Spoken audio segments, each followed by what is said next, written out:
Hello everyone, welcome to my YouTube channel. Okay, let's make mouth-watering paneer momos. Filling के लिए what we have to do first, मैंने onions chop करके रख लिए थे. Then उसमें मैंने जिंजर गार्लिक पेस्ट ऐड करी and we have to saute.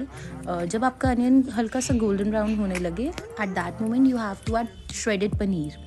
Just mix it well and आप अपने अकॉर्डिंग सॉल्ट और पेपर डाल सकते हो. मैंने इसमें नॉर्मल सॉल्ट एंड पेपर ही यूज़ किया था. I don't want to make that much spicy.